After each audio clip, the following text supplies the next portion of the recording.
Muy buenos días y bendiciones para todos y cada uno de los que en este momento van a comenzar a conectarse a través de nuestra página que tenemos en el Facebook Live, en vivo y en directo. Sean bienvenidas y bienvenidos todos y cada uno, tanto aquellos que están conectados en este momento a través de la plataforma de el Telegram, como los que nos van a seguir a través de esta página en vivo y en directo, donde salimos en Facebook Live, los que estamos aquí presentes y los que nos van a ver eh, a través de nuestro canal en diferido que tenemos también en YouTube. Usted nos puede conseguir con la nomenclatura Ministerio Internacional Cristo Vive, ubicado en la isla de La Palma, de la Comunidad Canaria de España, un lugar donde usted va a recibir impartición y revelación de la poderosa palabra del Señor. Nosotros le invitamos a que usted, por favor, nos pueda ayudar a expandir el mensaje del Evangelio del Reino, el mensaje de salvación, para que esto pueda correr a través de las distintas redes sociales y pueda llegar hasta aquellos lugares donde humanamente para nosotros se haría imposible, pero que a través de el desarrollo y la tecnología de estos últimos tiempos, pues nos permite llegar hasta los últimos rincones de la tierra donde nosotros ni nos imaginábamos. Entonces, hoy es domingo 15 de febrero de 2026 y esto es el Ministerio Internacional Cristo Vive. Yo soy el pastor Héctor Villanueva y junto a mi amada esposa, la pastora y profeta Lilia de Villanueva, somos los encargados de llevar hacia adelante este ministerio, de compartir con ustedes de gracia, de lo que de gracia nosotros recibimos todas y cada una de las semanas que el Señor nos alimenta con el conocimiento de su palabra. Amén. Gloria al Señor. Pues dicho todo esto, rápidamente yo quiero compartir con ustedes un tema que lo vamos a fundamentar en el Evangelio según San Lucas, en el capítulo 9, Evangelio según San Lucas, capítulo 9, versículo del 18 al 20, el cual vamos a leer en el nombre del Padre, del Hijo y del Espíritu Santo. Lucas 9, del 18 al 20, dice: Aconteció que mientras Jesús estaba orando aparte, estaban con él sus discípulos, y él les preguntó diciendo: ¿Quién dice la gente que soy yo? Y ellos respondieron: unos dicen que eres Juan el Bautista, otros dicen que eres Elías, y otros dicen que eres alguno de los profetas antiguos que ha resucitado. Y entonces Jesús les volvió a preguntar: ¿y vosotros, quién decís que soy yo? Y entonces respondiendo Pedro le dijo: tú eres el Cristo de Dios. Amén. Gloria a Dios. Este va a ser entonces el texto que nosotros vamos a tomar la mañana, tarde de hoy, mañana en algunas partes, tarde en otras partes, para compartir un tema que lleva por título: ¿quién era Jesucristo de Nazaret? Así como lo acabamos de leer, nosotros vamos a extraer de esta lectura ese título sobre el cual vamos a fundamentar este estudio que vamos a desarrollar el día de hoy. ¿Quién era Jesucristo de Nazaret? Ese es el título para aquellos que les gusta registrar, para aquellos que les gusta anotar en sus apuntes, para que lo haga de esa manera. Y podemos comenzar nosotros diciendo que Jesucristo de Nazaret es la persona más importante que ha existido en toda la historia de la humanidad.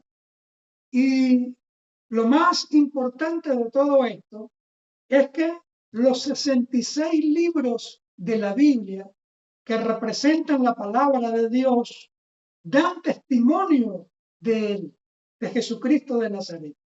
Las Sagradas Escrituras dicen que todo lo que nosotros podemos ver y todo aquello que nosotros no podemos ver provienen de Jesucristo de Nazaret, porque Él viene a ser como la esencia, Él viene a ser como el principio de donde nace todo, de donde sale todo. Miren lo que dice el libro de Colosenses. Rápidamente vamos a movernos al capítulo 1, versículo del 15 al 17. Mire cómo dice.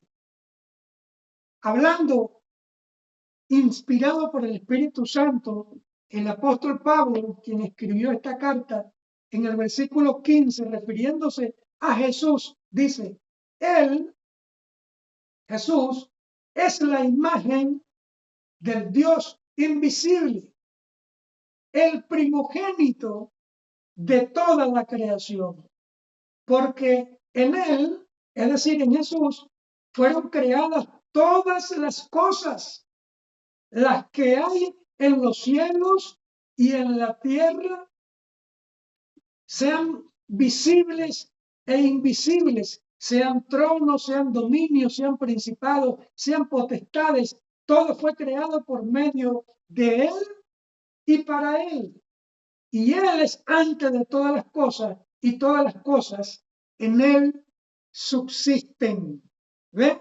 Porque Jesús viene a convertirse en la esencia de donde salió todo.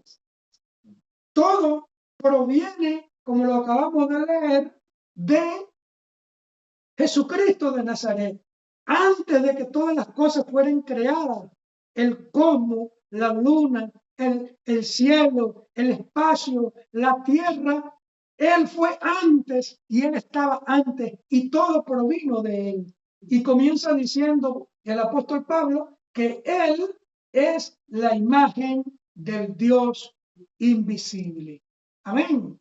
Y por ser entonces Jesucristo de Nazaret, la figura principal y la figura más importante de toda la creación de la humanidad, el día de hoy nosotros vamos a hablar acerca de quién era en realidad nuestro Señor Jesucristo de Nazaret. ¿En qué consistía su fama? ¿Era Jesús de Nazaret solo la figura de un maestro más de la religión que practicaban los judíos? ¿Era Jesús de Nazaret solo un gran profeta de aquel entonces? ¿O era Jesús de Nazaret Dios? ¿Qué piensa usted acerca de quién era Jesucristo de Nazaret? ¿Qué respondería usted si a usted le llegasen a preguntar quién era Jesucristo de Nazaret? ¿Era mentira todo lo que él había dicho de sí mismo? ¿Era Jesucristo de Nazaret un religioso más, como algunos creían en aquel entonces? ¿O era realmente todo lo que él dijo que era? Hace más de 2000 años, el propio Jesucristo de Nazaret en persona les hizo esa misma pregunta a sus discípulos en Mateo 16, versículo del 13 al 17. El mismo Jesús le hizo esa pregunta a sus discípulos. ¿Quién creen ustedes que soy yo? Y solamente el apóstol Pedro recibió esa revelación de quién era Jesús cuando le respondió, tú eres el Cristo de la gloria. tú eres el santo Hijo del Dios viviente. Pero en realidad Jesús les había hecho esa pregunta a sus discípulos porque Jesús de Nazaret necesitaba revelarles a ellos su verdad, es decir, su verdadera identidad, porque sus discípulos eran quienes iban a representar a la futura iglesia de Jesús. Y esa gran verdad de su identidad se iba a convertir en la base fundamental de todas sus creencias y lo iba a convertir en una iglesia sólida ante tantas mentiras y creencias extrañas que se iban a presentar en el futuro, tal cual como lo hemos visto.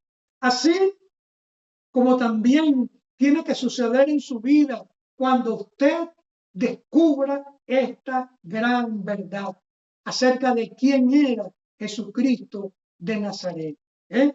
Y es por eso que en esta congregación, en el Ministerio Internacional Cristo Vive en La Palma, España, mire, nosotros nos esforzamos aquí por enseñarles a ustedes a conocer la verdad, porque Jesús dijo, y conoceréis la verdad, y la verdad os hará libres. Amén.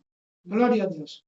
Entonces, el mismo Juan el Bautista, quien era primo de Jesucristo de Nazaret, era un primo de sangre, y quien fue designado por Dios para prepararle el terreno al ministerio de Jesús en esta tierra, el mismo Juan en una oportunidad le mandó a preguntar a Jesucristo de Nazaret que si él era el Mesías que ellos esperaban o tenían que seguir esperando a otro. Y Jesucristo de Nazaret le mandó a decir con sus propios discípulos, vayan y díganle a Juan el Bautista lo que ustedes han visto y lo que ustedes han oído, porque las obras que yo hago, dijo Jesús, hablan por mí mismo. Y yo me pregunto, o la pregunta sería, ¿y cuáles eran esas obras a las que se refería Jesucristo de Nazaret? Bueno, no lo digo yo, no lo dicen los hombres, no lo dicen las corrientes, lo dicen las sagradas escrituras, que Jesucristo de Nazaret, dentro de sus obras más portentosas, dicen que caminó sobre las aguas cuando venció todas las leyes físicas y naturales que nosotros conocemos. Dicen que caminó sobre las aguas. También dicen las escrituras que con 3 peces y con 5 panes alimentó a una multitud de más de 5,000 personas. Dicen las sagradas escrituras que Jesucristo de Nazaret fue aquel que convirtió el agua en vino. Dice también las escrituras que un día, estando en medio del mar, se desató una gran tempestad y Jesús reprendió a esa tormenta y la tormenta y el mar se calmaron. Y también dicen las sagradas escrituras que los demonios se le sujetaban y le obedecían. En una oportunidad, cuando estaban en la barca en medio del mar, dicen las escrituras que fueron sorprendidos por una fuerte tempestad. Y Jesucristo de Nazaret estaba reposando, estaba descansando. Sus discípulos, después que agotaron todo su conocimiento y sus fuerzas, porque eran personas que conocían del mar, que conocían de vientos y de tempestades, una vez que hicieron todo lo que humanamente era posible para ellos, se dieron por vencidos y fueron a despertar a Jesús. Y entonces cuando Jesús se despierta, lo único que le dice a la tempestad es calla y enmudece. Y le ordenó al mar que cesara las olas y se calmó la tempestad. Y sus propios discípulos llegaron a preguntarse, ¿pero quién es este que aún la propia naturaleza le obedece y los mares se le sujetan? ¿Quién es este? Porque esa era la gran verdad que tiene que conocer toda la humanidad. Esa es la gran verdad que todos los seres humanos tenemos que conocer acerca de Jesucristo de Nazaret. ¿Quién era verdaderamente Jesucristo de Nazaret? Las Sagradas Escrituras dicen que los religiosos de aquel entonces, encabezados por los escribas, por los fariseos, lo querían matar porque todo lo que Jesús hacía destruía sus filosofías y sus conceptos, porque Jesús, con su razonamiento, con su lógica, con su palabra, Jesús de Nazaret, dice en las Sagradas Escrituras que tenía la capacidad de convencer a muchas personas, mientras que ellos lo único que podían era manipular a las personas con sus mentiras y con su religiosidad. Y tristemente, nosotros debemos reconocer el día de hoy que de la misma manera existen actualmente muchas organizaciones y muchos grupos religiosos que no les interesa enseñar, no les interesa hablar acerca de la verdad de Jesucristo de Nazaret. ¿Sabe por qué? Porque si lo hacen, perderían el control sobre la gente y no tendrían a quién manipular. Pero yo te pregunto a ti el día de hoy, ¿qué miedo o cuál es tu miedo por conocer acerca de Jesucristo de Nazaret? ¿Qué es lo que te intimida? ¿Qué es lo que te da más temor de conocer verdaderamente a Jesucristo de Nazaret? ¿Será porque eso te puede cambiar el panorama de tu vida y es precisamente lo que tú no quieres? Entonces, esa es la pregunta. ¿Qué es lo que te impide conocer más acerca de Jesucristo de Nazaret? Y a estas alturas, déjame decirle que todavía existen miles de personas en todo el mundo entero que, al igual que los discípulos de Jesús, continúan haciéndose la misma pregunta: ¿quién era en realidad Jesucristo de Nazaret?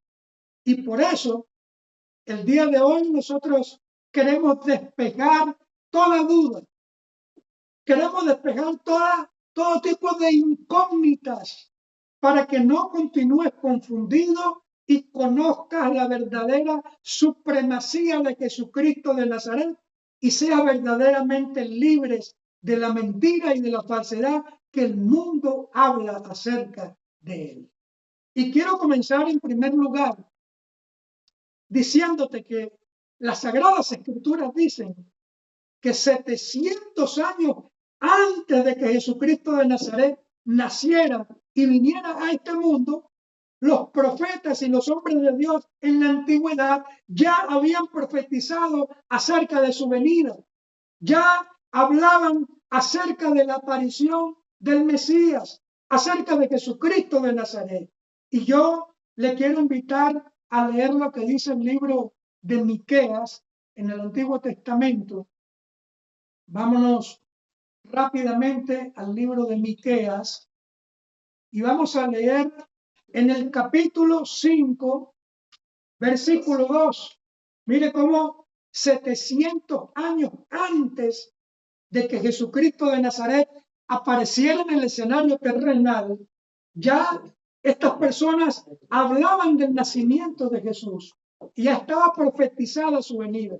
Mire, dice Miqueas 5:2, dice: pero tú, Belén Éfrata, pequeña para estar entre las familias de Judá, de ti me saldrá el que será Señor, con S mayúscula, en Israel. Y sus salidas son desde el principio, desde los días de la eternidad. Y se estaban refiriendo a la aparición de Jesucristo de Nazaret. Ahora vámonos al libro de Isaías, en el capítulo 9. Isaías, capítulo 9, versículo 6, dice: otro profeta más diferente, 700 años de que Jesús apareciera en el escenario, hablaba de él. Dice, porque un niño nos es nacido, hijo nos es dado, y el principado sobre su hombro, y se llamará su nombre admirable, consejero, Dios fuerte, con D mayúscula, Padre eterno y príncipe de paz. Y aquí se estaba refiriendo nada más y nada menos que a Jesucristo de Nazaret. Ahora, yo digo que desde el Antiguo Testamento, ya desde el libro de Génesis, en el capítulo 3, versículos 14 y 15, ya se venía hablando de la gran victoria que nuestro Señor Jesucristo de Nazaret iba a obtener por encima del reino de las tinieblas. Mire cómo dice el Evangelio, debo decir el libro de Génesis, capítulo 3, versículos 14 y 15. Esto es lo que se conoce en las Escrituras como el protoevangelio. 14 y 15 dice, y Jehová Dios le dijo a la serpiente, esto se refiere a lo que ocurrió en el huerto del Edén, cuando el príncipe de este mundo entró en el cuerpo de una serpiente para poder legalmente venir al mundo físico y engañar al primer hombre y a la primera mujer y desconectarlos de la presencia de Dios. Y Jehová, dice aquí en el 14, y Jehová entonces Dios le dijo a la serpiente, por cuanto esto hiciste, maldita serás entre todas las bestias. Por eso es uno de los animales más abominables, la serpiente. Y entre todos los animales del campo, sobre tu pecho andarás y polvo comerás todos los días de tu vida. Y pondré enemistad entre ti, entre la serpiente y la mujer. Descubran, mujeres, descubran quién es su verdadero enemigo.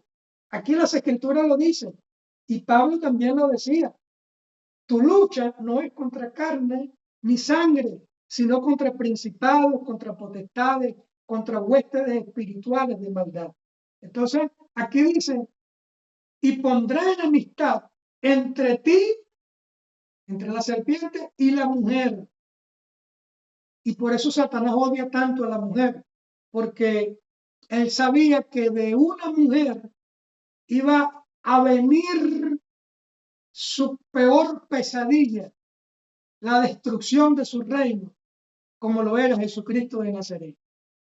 Entre tu simiente, la simiente del diablo, de Satanás, y la simiente suya, que iba a venir por medio de la mujer, iba a venir a este mundo, quien iba a destruir al reino de las tinieblas. ¿Por qué? Porque esa semilla que vendrá del vientre de una mujer te herirá en la cabeza, una herida de muerte, y tú le herirás en el calcañar, es decir, en el borde de la planta del pie. Una herida, pero que no es mortal. Es dolorosa, pero no es como una herida en la cabeza que es mortal. Entonces, ya desde el Génesis, desde antes de que Jesucristo de Nazaret hiciera su aparición en el escenario terrenal, pues las Sagradas Escrituras ya hablaban de él, ya hablaban de su venida, de su existencia. Vamos a leer lo que dice el Evangelio según Juan en el capítulo 8, versículo 56. Juan 8, 56 hasta el 58. Dice, Abraham, vuestro padre, se gozó, aquí está hablando Jesús, le está explicando a sus seguidores, le dice, Abraham, vuestro padre, se gozó de que había de ver mi día, y lo vio, y se gozó. Y entonces los judíos le dijeron, aún no tienes 50 años y dice que ha visto a Abraham. Y entonces Jesús le respondió y le dijo, de cierto os digo, que antes que Abraham fuese, yo soy. Jesucristo ya estaba diciendo que antes de que Abraham existiera, es decir, estamos hablando de cuando Cristo hacia atrás, 2700, 3000 años atrás, Él está diciendo, ya yo existía. Esto nos habla de la preexistencia de Jesucristo de Nazaret. En segundo lugar, Jesucristo de Nazaret, dice las Sagradas Escrituras, que nació de una manera sobrenatural, porque dicen las Sagradas Escrituras que él nació de una mujer virgen que no conocía varón.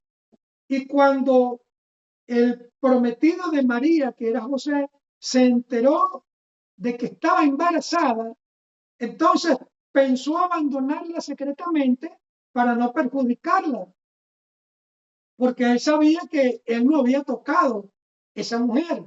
Entonces dicen las escrituras que se le apareció un ángel del cielo y le dijo que no la abandonara, porque lo que había sido engendrado en su vientre del Espíritu Santo era.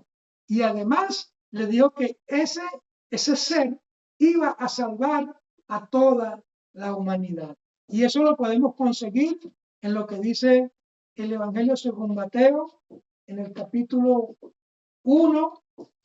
Vamos a leer desde el versículo 20 al 23 para que usted vea. Aquí estamos hablando acerca del nacimiento de Jesús. Dice, y pensando él en esto, hablando de José, he aquí un ángel del Señor le apareció en sueños y le dijo, José, hijo de David, no temas recibir a María tu mujer, porque lo que en ella es engendrado del Espíritu Santo es. Y ella dará a luz a un hijo y llamará su nombre Jesús, porque él salvará a su pueblo de todos sus pecados.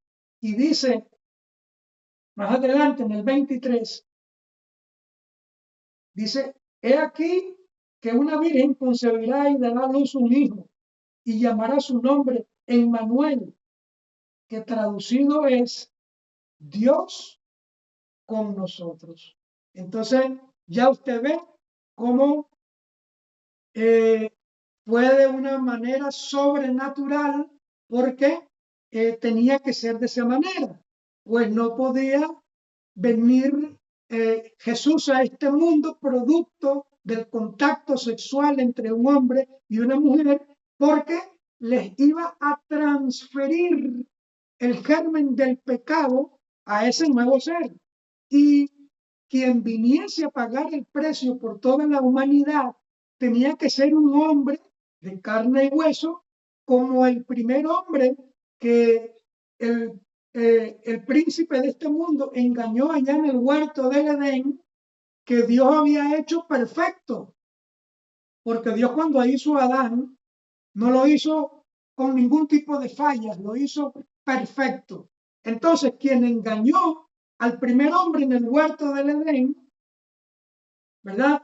A Adán, que era perfecto, quien tenía que venir a redimirlo de sus errores y de sus fallas, tenía que ser otro hombre perfecto. Y por eso Jesús no podía venir a este mundo producto del contacto sexual entre un hombre y una mujer. Y entonces es cuando, a través del Espíritu Santo de Dios, se le coloca una semilla en su matriz, en su vientre, y entonces es cuando se forma este ser que nosotros conocemos como Jesucristo de Nazaret. Y el mismo que se encargó de testificar de esto fue el propio José, para que usted vea el prometido de María. Amén. Gloria a Dios. En tercer lugar, Jesucristo de Nazaret ha sido la única persona que cuando vino a este mundo predicó muchas cosas que iban a suceder. Muchas de esas cosas se han cumplido, otras se están cumpliendo, mientras que otras están por suceder. Por ejemplo, Jesús de Nazaret, cuando vino a este mundo, predijo su muerte y cómo él iba a morir. Usted puede conocer el día que usted nace, la hora, el minuto, el segundo en el cual usted viene a este mundo, pero nadie, absolutamente nadie sabe el día que se va a ir de este mundo. Pero Jesucristo de Nazaret lo predijo y dijo cómo iba a morir. Y predijo, adicionalmente a eso, que una vez que él muriera, al tercer día, él iba a resucitar, para más nunca morir. Y efectivamente, como todos conocemos a lo largo de las Escrituras, él resucitó de entre los muertos. Y dicen las Escrituras que se le apareció a muchas personas para que no quedara ningún tipo de duda al respecto de su resurrección. Si no, lea conmigo Primera de Corintios. Vamos ahora a Primera de Corintios, para que usted vea en el capítulo 15. Vamos a leer Primera de Corintios 15, versículo del 3 al 8.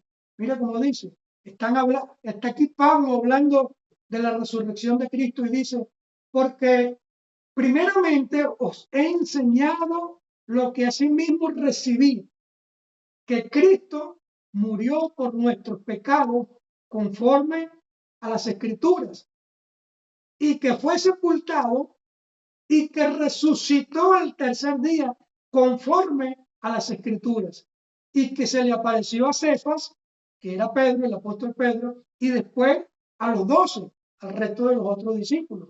Después apareció a más de 500 hermanos a la vez, casi nada, a más de 500, de los cuales muchos viven aún y otros ya duermen.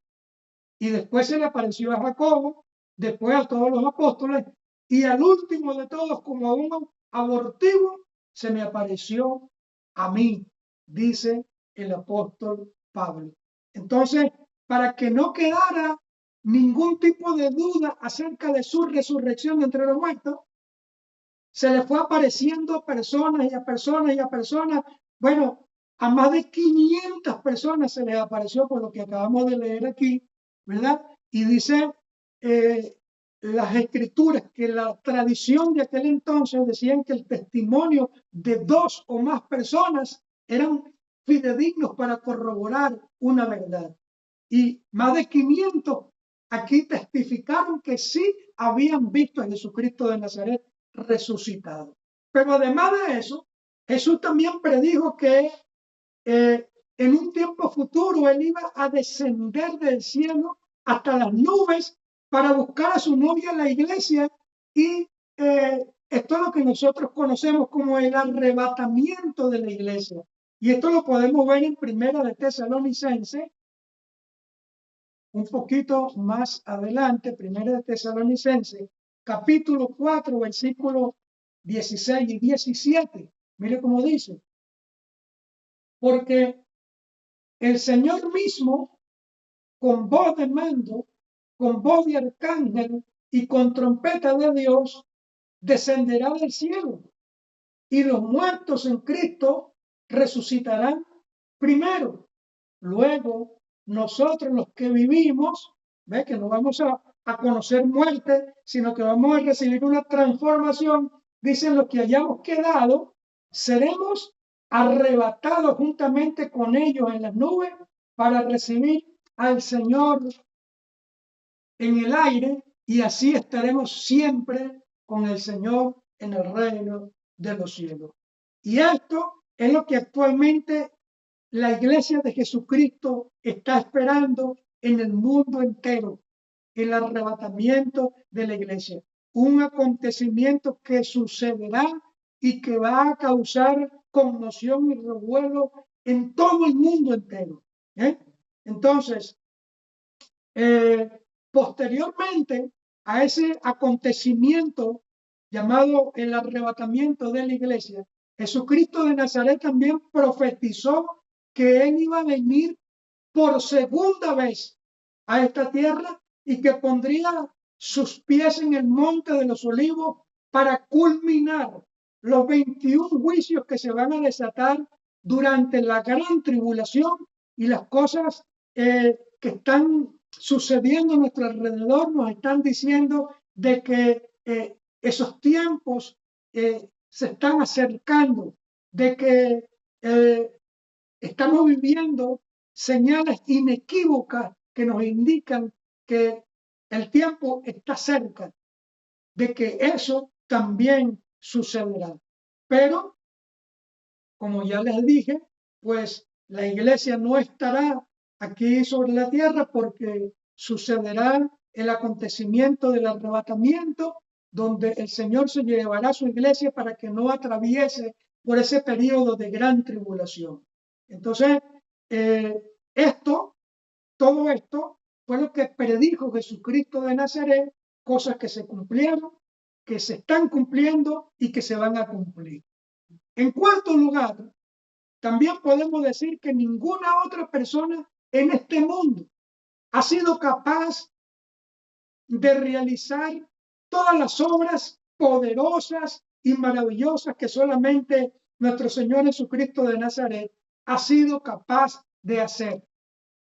Las Sagradas Escrituras dicen que Jesucristo de Nazaret, como ya lo explicamos, resucitó de entre los muertos, venció a la muerte, venció al infierno, venció a Satanás, venció a los demonios, venció a las enfermedades de la depresión, la tristeza. Y como acabamos de leer, pues se le mostró evidentemente a muchas personas para que no quedara la menor duda de ello. Entonces resucitó de entre los muertos, le devolvió la vista a los ciegos, los paralíticos caminaban, los leprosos eran sanados, los que estaban poseídos por los demonios quedaban libres, ¿verdad? Dicen las escrituras que caminó sobre las aguas, que multiplicó el pan y los peces para alimentar multitudes, que convirtió el vino en agua, que la naturaleza le obedecía y que el diablo y sus demonios se sujetaban a él.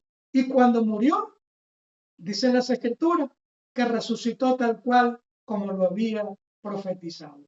Entonces, todas estas cosas y muchas otras más que se nos escapan de nuestras manos son las que le otorgan la supremacía a Jesucristo de Nazaret por encima de todo lo creado en el mundo y en el universo entero.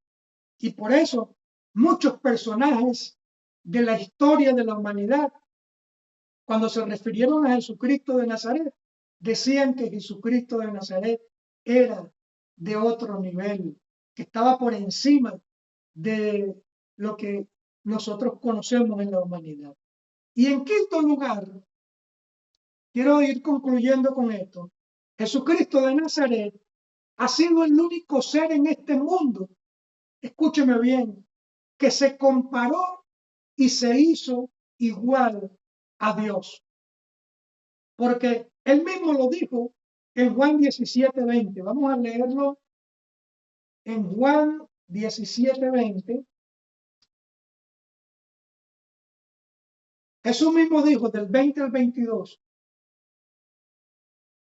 refiriéndose a sus discípulos, decía más, no ruego solamente por estos, él estaba orando por sus discípulos, sino también por los que han de creer en mí por la palabra de ellos, para que todos sean uno, como tú, oh Padre, en mí y yo en ti, que también ellos sean uno en nosotros, para que el mundo crea que tú me enviaste.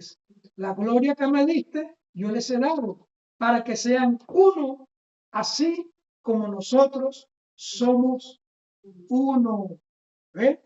Haciéndose uno igual a Dios. En Juan 10:30, vamos a retroceder un poquitito en el capítulo 10, versículo 30, también dice Jesús. Entonces los judíos volvieron a tomar piedras, en el 30, dijo, yo y el Padre uno somos. Es decir, el creador de todas las cosas y yo somos lo mismo, somos una misma persona. Y el versículo que estaba leyendo al principio, con el que me equivoqué, dice que fue tan impactante para los judíos de aquel entonces que agarraron piedras y querían apedrear a Jesús, porque no entendían lo que Jesús le estaba diciendo. Y ahí Jesús estaba diciendo que el Padre y él eran una sola persona. Ahora yo le pregunto, ¿usted sabe cuál fue el pecado por el cual un ángel llamado Luzbel fue expulsado del reino de los cielos? ¿Sabe usted por qué? Por querer ser igual o mayor que Dios. Y dice las escrituras que desde ese mismo momento que ese ángel quiso ser igual o mayor que Dios, fue echado del reino de los cielos. Y de Luzbel pasó a llamarse Lucifer, por querer hacerse igual o mayor que Dios. Vamos a leerlo en el libro de Isaías.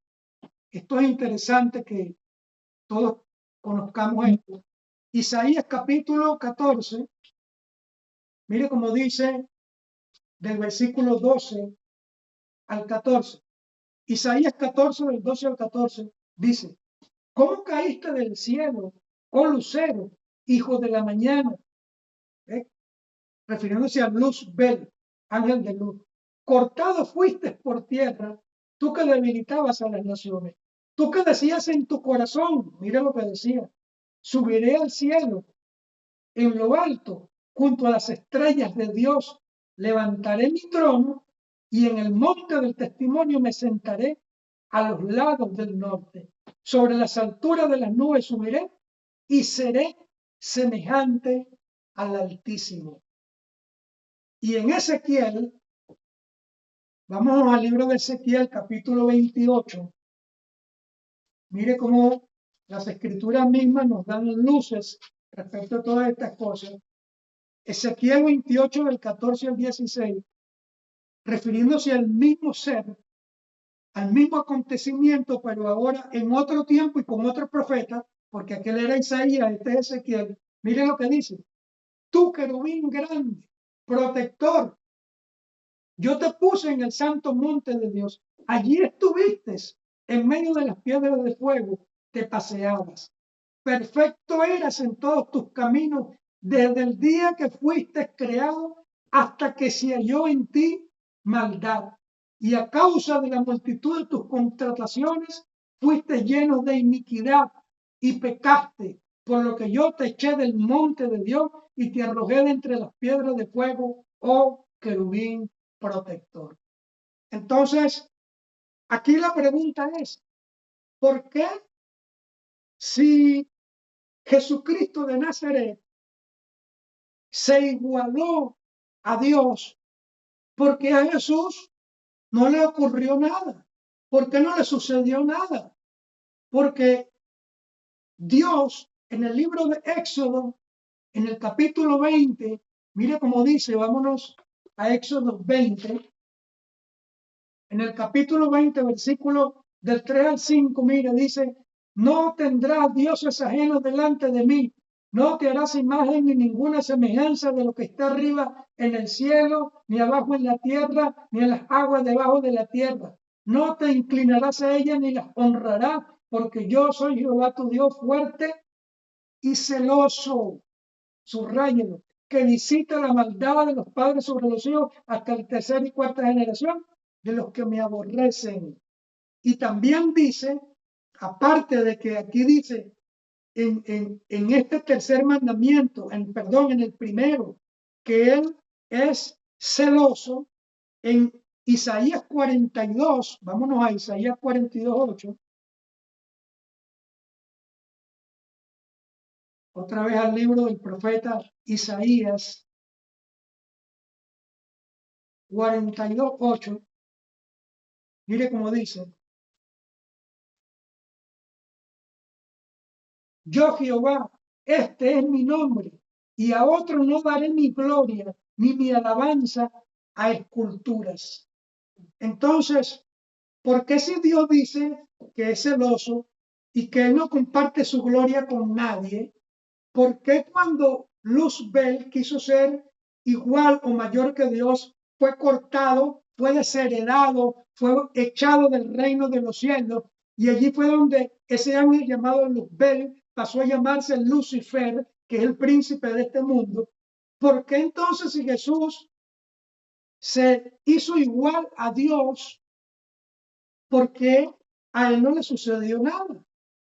Luzbel sí fue echado, pero ¿por qué? Esa es la pregunta. A Jesús no le aconteció nada. ¿Usted sabe por qué a Jesús no le sucedió nada?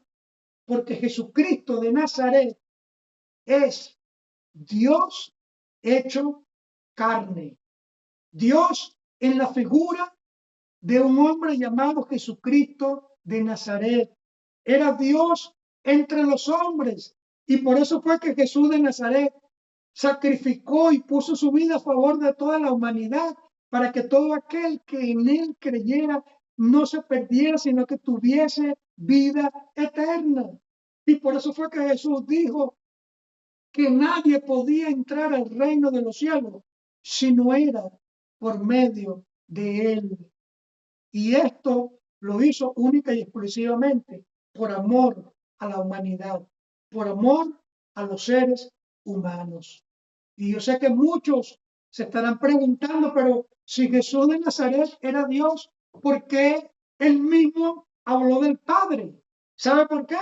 La respuesta era porque esta era una forma en que el ser humano pudiese entender el mensaje de salvación, porque la mente del ser humano es muy limitada y la única forma en que Jesús podía captar la atención de las personas, ¿verdad?, que estaban a su alrededor era utilizando el título Hijo de Dios, porque si Jesús decía abiertamente yo soy Dios, entonces el ser humano pues le iba a restar importancia al mensaje que Jesús quería compartir con ellos.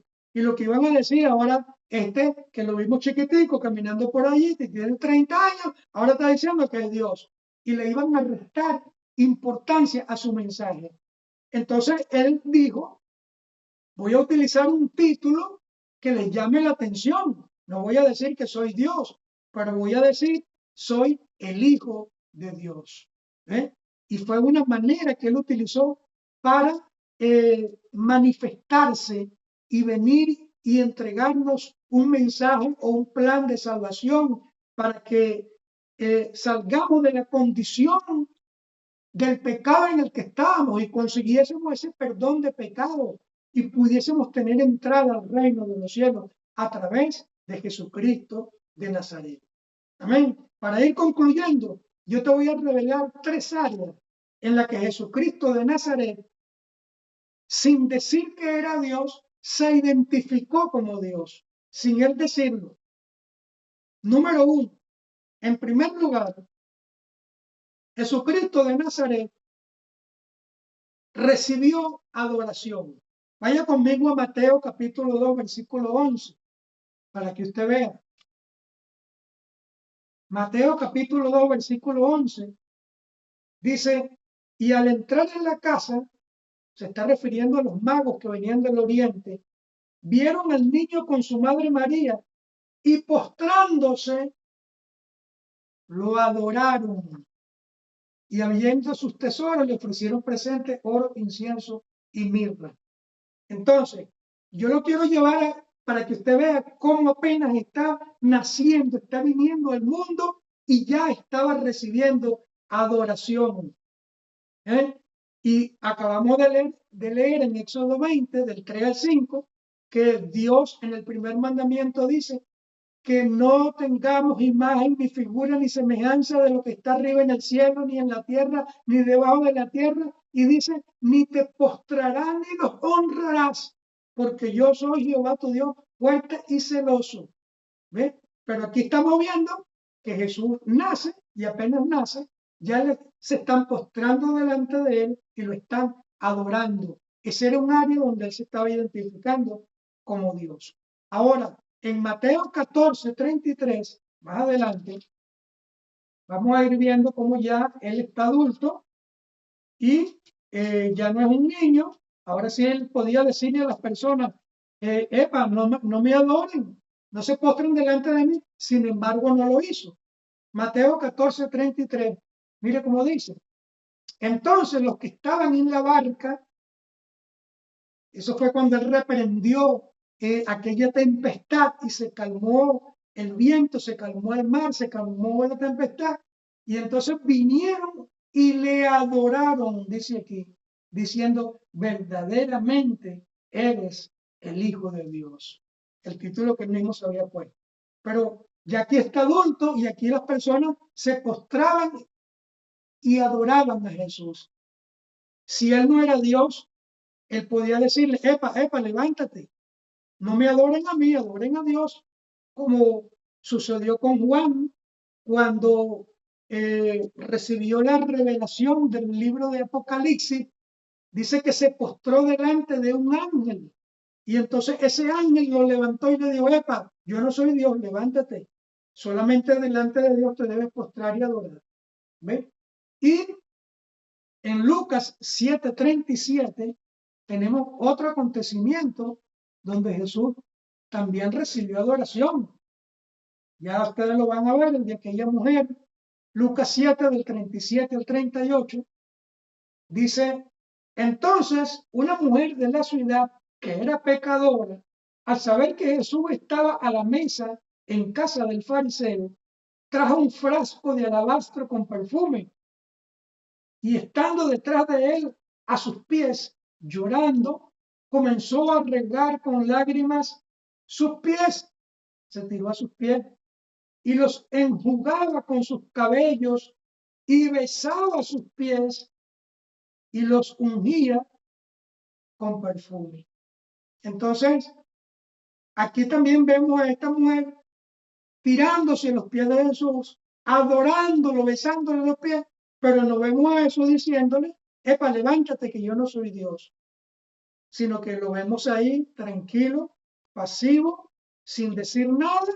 Estaba diciendo, el único delante del cual se deben postrar y adorar es Dios.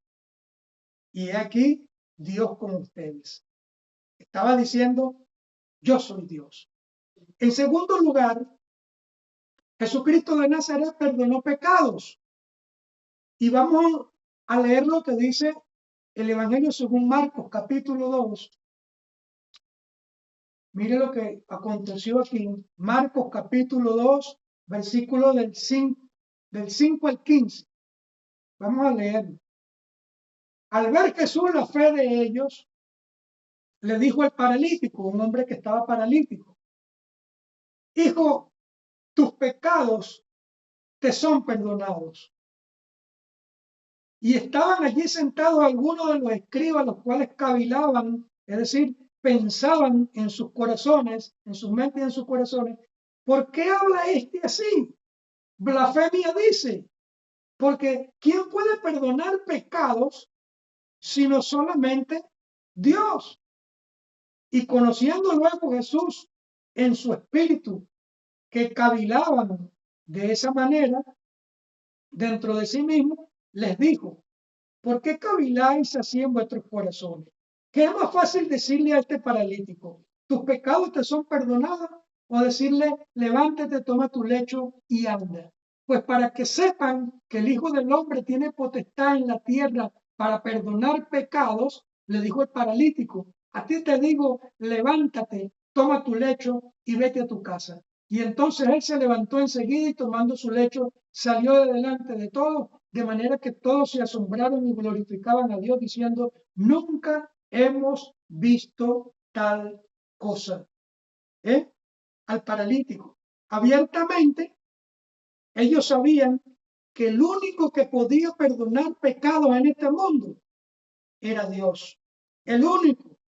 Sin embargo, fíjense, aquí Jesús le está diciendo abiertamente a esta persona, tus pecados te son perdonados. Y ellos lo entendieron, pero bueno, ¿quién es este para venir a perdonar pecados?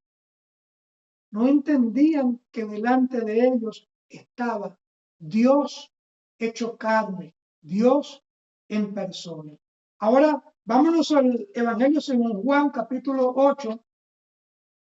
Vamos a leer otro caso aquí interesante.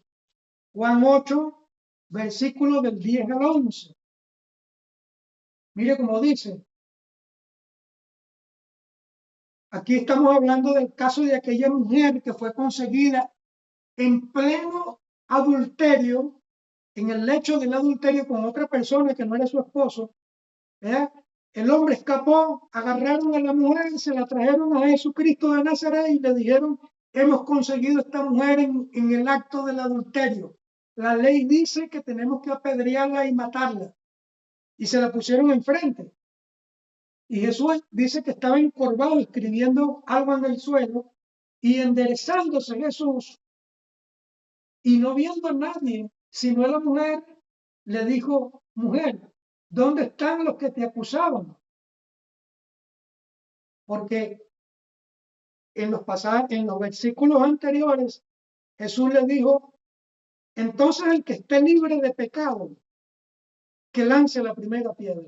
Ella fue conseguida en el adulterio, está bien, pero el de ustedes que esté libre de pecado, láncenle la primera piedra a esa mujer. ¿Qué hicieron los personajes que estaban allí? Todo el mundo tenía una piedra en la mano o dos, comenzaron a soltarla y a irse, porque ellos entendieron que todos, desde que venimos a este mundo, heredamos el germen del pecado. Apenas estamos naciendo, ya por venir del contacto sexual de un hombre con una mujer, pues ya tenemos el germen del pecado con nosotros. De ahí en adelante nos convertimos en pecadores. Entonces Jesús le dijo, el que esté libre de pecado, que lance la primera piedra. Y entonces aquí es donde le dice, ¿dónde están los que te estaban acusando? ¿Ninguno te condenó? Y ella le dijo, ninguno, Señor. Entonces Jesús le respondió y le dijo, ni yo te condeno. Vete, pero no peques más. ¿Qué le hizo? Le perdonó sus pecados. El único que podía perdonar pecados era Dios. Es Dios. Y Jesús aquí lo estaba demostrando. Así como todos nosotros tenemos pecado, somos pecadores, pero como hijos de Dios tenemos la gran ventaja de que Él nos deja abierta la puerta del perdón y del arrepentimiento, donde nos arrepentimos de lo que hicimos, le pedimos perdón por nuestro pecado y Él nos perdona. El mundo no lo hace. El mundo no cree en esto y por eso pues tiene sus pecados encima como sacos de cemento que le van montando cada vez más. Entonces, en primer lugar, Jesús se identifica como Dios cuando recibe adoración. En segundo lugar, Jesús se identifica como Dios cuando perdonó pecados. Y en tercer lugar, Jesús se identifica como Dios cuando se atribuyó el título del yo soy, que era un título que solamente Dios se había atribuido para él desde la antigüedad. En Éxodo capítulo 3, podemos leerlo, cuando el pueblo de Israel estaba cautivo bajo la esclavitud del imperio egipcio, ellos le clamaban a Dios para que los libertara, para que los sacara de la esclavitud. Y entonces Dios levanta un líder llamado Moisés y le dice, anda, preséntate delante del pueblo y dile que yo los voy a sacar y los voy a llevar, van a atravesar el desierto y los voy a llevar a la tierra prometida. Y entonces Moisés muy racionalmente le dice, y si esa gente me pregunta de parte de quién yo vengo, ¿qué le voy a decir? Entonces es donde Dios, aquí Jehová, en el capítulo 3, versículo 14, le dice, diles que el gran yo soy te está enviando. Esto lo conseguimos en Éxodo 3:14, y respondió Dios a Moisés diciendo, yo soy el que soy. Y dijo, así le dirás a los hijos de Israel, yo soy, me envió a vosotros. El yo soy era un título, el único título con el cual Dios se identificó a lo largo de las Sagradas Escrituras, desde Génesis hasta Apocalipsis. No hay un título que Dios mismo se haya atribuido para sí. Solamente aquí, el yo soy. Bueno, Jesús de Nazaret fue el que dijo, yo soy el camino, la verdad y la vida. Yo soy el pan de vida. Yo soy el buen pastor. Yo soy la puerta. En todos esos pasajes Jesús se estaba identificando con el título de Dios, el yo soy, hasta el punto de que cuando lo fueron a apresar, dice que las escrituras dicen que estaba en el huerto de los olivos orando y llegó una patrulla de soldados romanos a apresarlo y como era medianoche, se acercaron con unas antorchas y le preguntaron, ¿eres tú Jesucristo de Nazaret? Y él respondió, yo soy. Y cuando terminó de pronunciar esas palabras, todos esos soldados se fueron hacia atrás y cayeron como condoritos. Se fueron de espaldas, porque allí Jesús estaba utilizando el título del yo soy. De tal manera que estas son áreas donde Jesús, sin decir abiertamente, yo soy Dios, se estaba identificando como Dios. Recibió adoración, perdonó pecados y se atribuyó el título del yo soy. Tengo muchas otras citas que pudiera compartir con ustedes, pero en otra oportunidad quiero cerrar con esta, con la que dice Filipenses capítulo 2, en el Nuevo Testamento, libro de Filipenses, capítulo 2, vamos a leer desde el versículo 5 al 8, mire cómo dice, haya pues en vosotros este sentir que hubo también en Cristo Jesús, el cual, siendo en forma de Dios, no estimó el ser igual a Dios como cosa que aferrarse, sino que se despojó a sí mismo. A él nadie lo despojó, él mismo se despojó de sus atributos y de su naturaleza divina, tomando forma de siervo, convirtiéndose en un hombre, hecho semejante a los hombres, y estando en la condición de hombre, se humilló a sí mismo, haciéndose obediente hasta la muerte y muerte de cruz. Ya usted ve, este pasaje lo dice con mayor claridad, donde Dios se despojó de sus atributos divinos, se convirtió en la figura de un ser amado llamado Jesucristo de Nazaret y se humilló porque le dieron bofetadas, le dieron puñetazos por la cara, le arrancaron los pelos de la barba, le dieron latigazos, lo escupieron, le hicieron de todo. Y pudiendo él abrir su boca y llamar legiones de ángeles del reino de los cielos, dice que enmudeció como oveja que iba al matadero porque era necesario que viniera a este mundo, derramase sangre inocente por ti y por mí, por nuestros pecados, para que nosotros pudiésemos tener entrada al reino de los cielos. Entonces, por eso es que es necesario que una vez conocida esta revelación acerca de Jesucristo de Nazaret, usted pueda abrirle su corazón al Señor y usted pueda recibir a Jesús como su único y suficiente Salvador. Porque Jesús es la única persona que fue 100% hombre y 100% Dios. Y en esa condición es el único que pudo ser capaz de comprender la naturaleza del hombre porque vivió como hombre, pero al mismo tiempo nos perdonó nuestros pecados en su naturaleza como Dios, porque era el único que nos podía perdonar. Entonces, es el único que nos puede tomar de la mano como seres humanos y reconciliarnos con Dios, con el reino de los cielos, con el Padre Celestial. Amén. Por eso, allí donde tú estás, yo te quiero invitar a que tú puedas repetir conmigo esta oración que vamos a repetir en este momento. Repite conmigo: Señor Jesús, en esta tarde te abro mi corazón y te recibo como mi Señor y suficiente Salvador.